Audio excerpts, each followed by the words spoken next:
Professor Philip James was recognized as a UK world authority on hyperbaric medicine.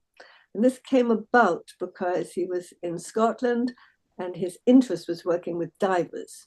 And divers need hyperbaric oxygen because if they come up from the depths too quickly, then the dissolved air will now begin to be released as bubbles in the microcirculation and causes a condition that people have heard of called the bends. And it can also do neurological damage. So if they go and sit in a hyperbaric chamber and they are taken down again to a deeper atmospheric pressure, and then the pressure is released very slowly, there is a recovery. So Philip became so interested in this, he began to understand the potential power it had for healing.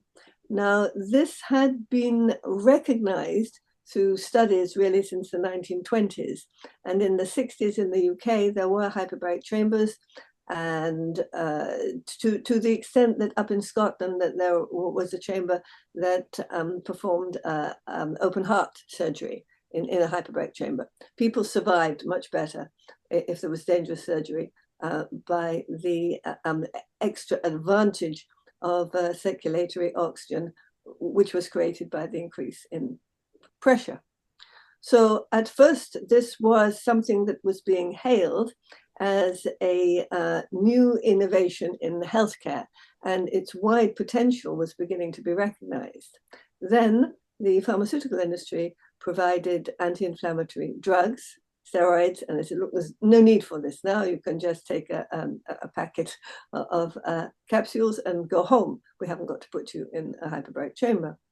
So Philip continued to fight, and he was one of the co-authors of a study looking at multiple sclerosis and the advent of hyperbaric oxygen as a prophylactic for people with multiple sclerosis. And the results were so interesting and so positive for the patients themselves that they decided, since the multiple sclerosis charity, the organization that was apparently representing them was not interested, they would, through Philip, set up chambers all over the country and they would run them themselves. And that's what they did.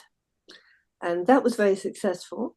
And then the time that I met Philip, he decided that we had to try to put back these chambers into the NHS to serve people.